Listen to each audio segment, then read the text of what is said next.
Olá, bem-vindas, bem-vindos à nossa conversa significativa de hoje, cujo tema é o bem-estar de todos depende do bem-estar de cada um. E eu posso dizer o reverso também. O bem-estar de cada um depende do bem-estar de todos. Por que a gente está levantando esse tema? Porque nós precisamos nos conscientizarmos que nós não vivemos num mundo onde nós estamos isolados uns dos outros. Nós compomos um todo. A nossa existência enquanto sociedade humana é muito similar ao corpo humano. O corpo humano é composto de milhões e milhões e milhões de células, de diferentes órgãos, diferentes membros, mas constitui um todo único. E da mesma forma que no corpo humano, se uma parte do corpo humano estiver mal, estiver sofrendo, todo o corpo sofre. Não é verdade? Você tem uma dor de cabeça, uma enxaqueca muito forte. É a cabeça que está doendo. As mãos não estão doendo, os pés não estão doendo, o estômago não dói, é só a cabeça que dói, mas aquilo te tira do sério. O corpo inteiro é derrubado. Você tem, de repente, uma inflamação no dedão do pé, porque apareceu uma unha encravada. O corpo inteiro sofre. Vejam, o corpo, ele reconhece o sofrimento de uma parte e se mobiliza para tentar consertar aquilo. Se eu tenho uma unha encravada no dedão do pé, o meu corpo vai se mobilizar mandando aqueles elementos de combate às infecções, né? Não vamos estar numa aula de biologia, porque eu também não entendo nada sobre anatomia humana ou sobre a fisiologia humana, mas a gente sabe que o corpo se mobiliza, né? De repente tem uma infecção mais grave, o corpo entra em febre. Por que ele faz aumentar a temperatura? Exatamente para tentar matar aqueles elementos que estão nos atacando. Então, o corpo age dessa forma. Se uma parte vai mal, o corpo inteiro está mal. E se uma parte vai mal, o corpo inteiro se mobiliza para proteger aquela parte que está doente. Da mesma forma, todas as partes do corpo se mobilizam para ajudar uma única parte, porque existe uma reciprocidade. Agora, o que nós precisamos fazer em termos da sociedade humana? Precisamos também entender que o bem-estar da parte significa o bem-estar do todo. E o sofrimento de uma parte traz sofrimento para o todo. A sociedade humana, infelizmente, nos tempos atuais, ela não está vendo esse princípio dessa forma. O que a sociedade humana está fazendo? Se alguém está morrendo de fome na rua, caído na rua, alguém se penaliza, acaba deixando passar, né? Não está preocupado com o sofrimento daquela pessoa. Algumas poucas pessoas talvez se preocupem, mas em média, ninguém se preocupa. Você vê um pedinte na rua, você não sabe, você vai dizer, não sei se é um pedinte profissional, se é uma pessoa que realmente está passando fome, então eu não vou ajudar. Então, principalmente nos grandes centros, né, nós andamos pelas ruas, cheio de gente pedindo esmola, cheio de gente estendendo a mão, todo mundo passa batido, ninguém quer saber. Mas o corpo humano não funciona assim. Se uma célula, se uma parte do corpo humano pede ajuda, todo o corpo se mobiliza, porque a infelicidade da parte é a infelicidade do todo. O sofrimento da parte traz sofrimento para o todo. Então nós temos que mudar a nossa forma de nos vermos enquanto sociedade. Porque nós falávamos outro dia, em outra das gravações que temos aqui no canal, né, da importância de buscarmos pessoas que pensam como nós, que querem um mundo sem conflitos. Mas como é que nós podemos nos unir com pessoas que pensam como nós e que queremos um mundo sem conflito, se nós não entendermos que esse mundo constitui um todo único? Muito bem.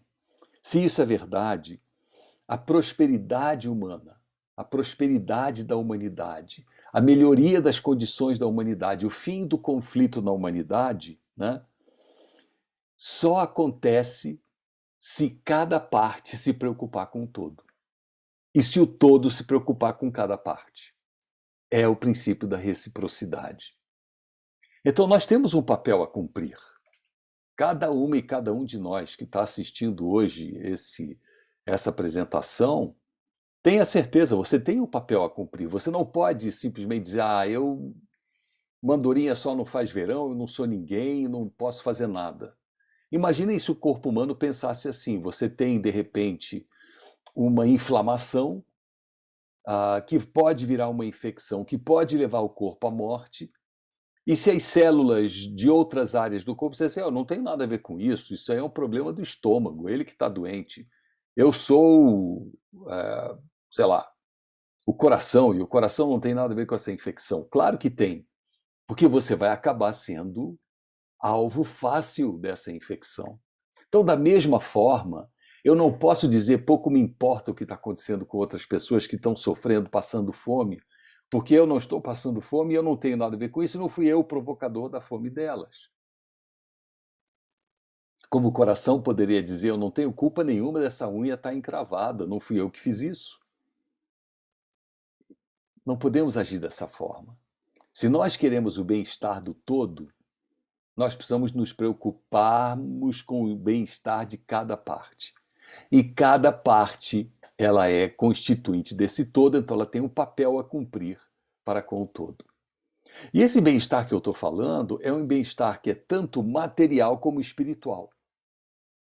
Então não é só uma questão de garantir o bem-estar material.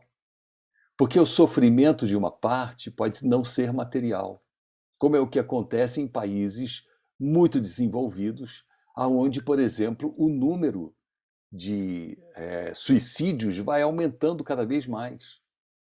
É porque existe um mal-estar, existe um sofrimento espiritual que está em jogo. Existe uma dor que se encontra que não é a dor material. A pessoa tem um emprego muito bom, ganha salário, tem uma casa bonita, tem condições de vida perfeitas, materialmente, mas espiritualmente não. Então voltemos de novo ao nosso mote principal dessa apresentação de hoje. O bem-estar do todo depende do bem-estar das partes, e o bem-estar de cada parte depende do bem-estar do todo. E cada parte tem um papel, uma responsabilidade em ofertar o bem-estar para todos. Nós, como seres humanos, temos a responsabilidade de estarmos alertas, atentos a ofertarmos o bem-estar espiritual e material para o todo. Mas aí muita gente pode dizer, mas espera aí, Irad, então por que tem governo? Não é papel do governo oferecer esse bem-estar? Afinal, eu pago impostos. O governo que cuide disso tudo. Mas não é papel do governo, porque os governos não vão conseguir alterar, por exemplo, essa crise que existe na humanidade hoje, que é provocada pelo consumismo, onde a distância entre ricos e pobres está cada vez maior. O governo pode ser responsável por garantir a paz, mas se nós não mudarmos a cabeça das pessoas, as guerras vão continuar existindo. Nós vemos agora, por exemplo, na guerra que está acontecendo na Ucrânia, né? Só o governo americano, essa semana, decidiu destinar 40 bilhões de dólares em armamentos. 40 bilhões de dólares são 200 bilhões de reais. 200 bilhões de reais resolve o problema da fome no Brasil. Mas a gente quer destinar isso para a guerra. E por que existe a guerra? Porque há pessoas que pensam em guerra. E se há pessoas que pensam em guerra, alguém falhou no seu papel de educar essas pessoas para a paz. E quem foi que falhou? Nós. Nós não podemos culpar seres extraterrestres de que eles são os culpados pelo fato de existir a guerra. Somos nós, seres humanos, que promovemos a guerra. Como somos nós, seres humanos, que não entendemos que o sofrimento da parte implica no sofrimento do todo. Somos nós, seres humanos, que pouco nos lixamos com o fato de existirem milhões e milhões de pessoas com fome. E somos nós, seres humanos, que dizemos, mas o que a minha contribuição pode ajudar? É nesse sentido que a contribuição material, por exemplo, pode se fazer presente numa dimensão que eu sempre reitero, reiteradamente volto a esse ponto. Vá ao supermercado e decida o que é. Que é apenas um desejo que você quer cumprir e comprar, e o que é uma necessidade essencial que você tem. Aquilo que for só desejo, eu quero comprar chocolate porque eu adoro chocolate, mas não é uma necessidade para mim. Ok, não compre. E destine esse dinheiro a uma causa que promova o bem-estar de quem está sofrendo. Você vai mudar o mundo. Eu garanto, nós todos e todas que estamos assistindo aqui agora essa fala, podemos mudar o nosso entorno. Façam só isso. Tome a decisão de mudar o seu padrão de consumo. Eu preciso comprar o celular novo, é um desejo ou uma necessidade? O meu celular pifou, quebrou. Tá legal. Você precisa comprar o Galaxy XPTO, Hiper, Giga, Mega, o iPhone 14, 15, 20? Ou você pode se contentar com o modelo antigo, onde você vai deixar de gastar, não é economizar, é deixar de gastar 2, 3 mil reais. Destine esses 2, 3 mil reais a uma causa de promoção do bem-estar de quem está sofrendo com fome, ou quem está sofrendo por falta de acesso a sistemas de saúde. Você é capaz de mudar a vida de muita gente. Você é capaz de se tornar aquela célula que se preocupa com o bem-estar do todo.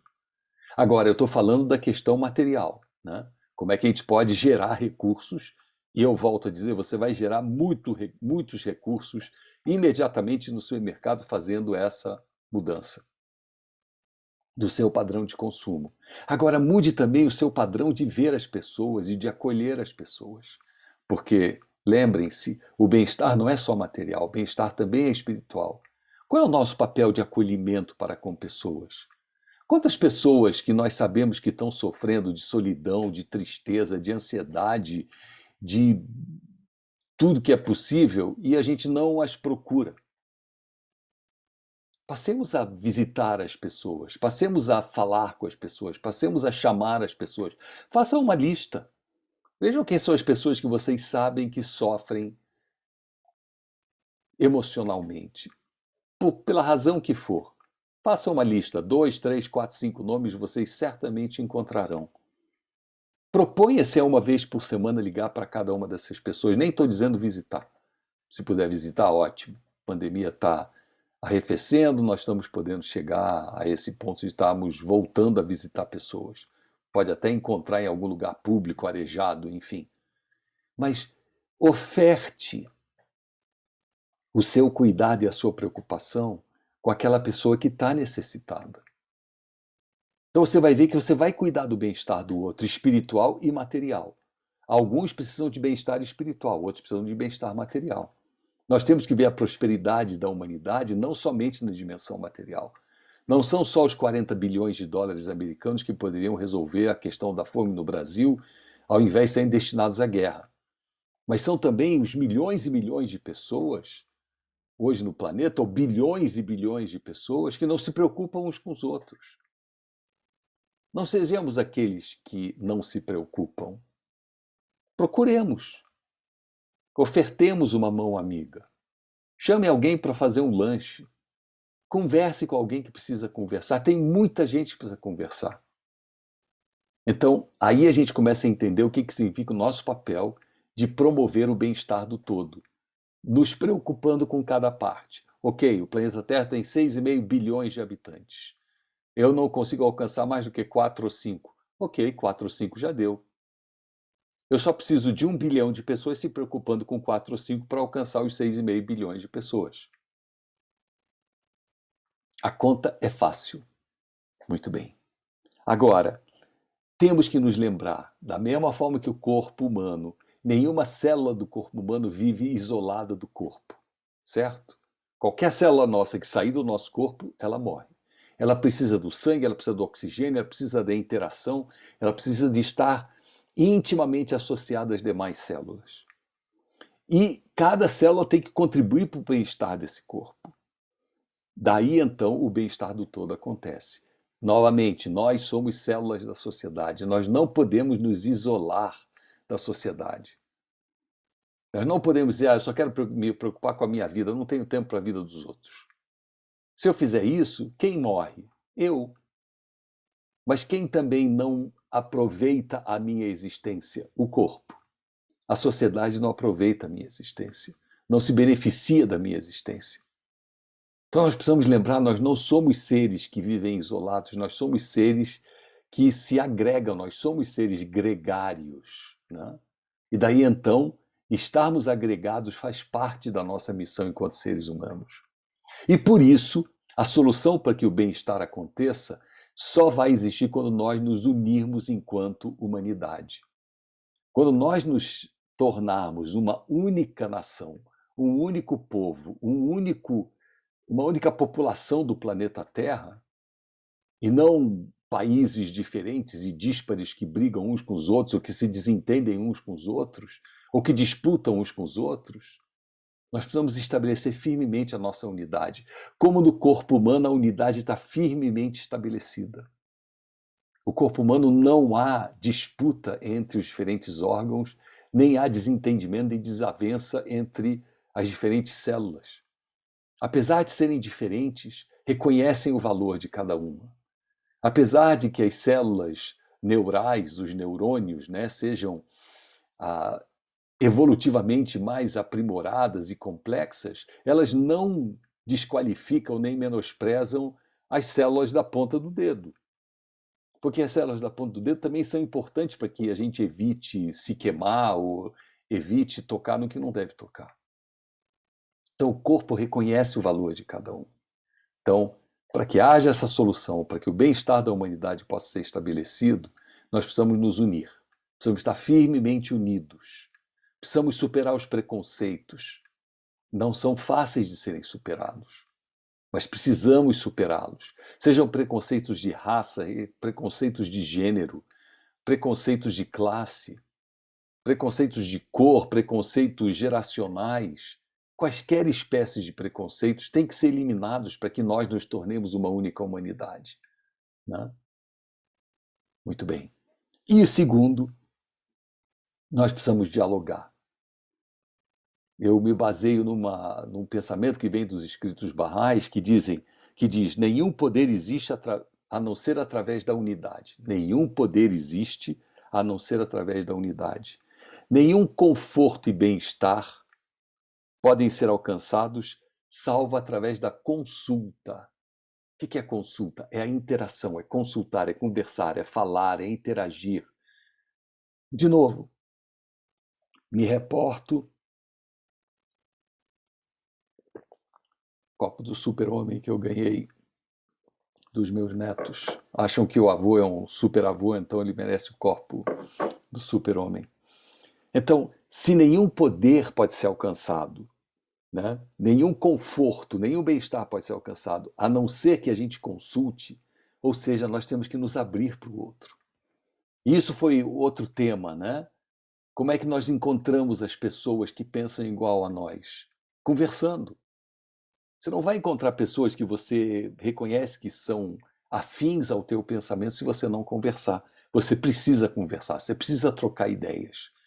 E troca de ideias com o objetivo de chegada de entendimento. Isso é o processo consultivo. O processo consultivo é um dos processos mais, eu diria assim, salvadores, né, da humanidade. E esse é um processo que os ensinamentos barrais dão muito valor, né? Como você troca ideias com paciência, com humildade, com entendimento, com desprendimento, né? Desprendimento das minhas ideias. Às vezes a minha ideia pode não estar certa, eu não tenho que ficar insistindo nela. Se eu fico insistindo numa ideia e o conjunto não a acolhe, eu estou promovendo a desunião. Então, o quanto eu tenho que ser desprendido às vezes, o quanto eu tenho que ser paciente às vezes para ouvir uma pessoa falar uma coisa que eu acho que é absurda, mas se eu tiver a paciência e eu tiver o acolhimento, eu vou poder me beneficiar.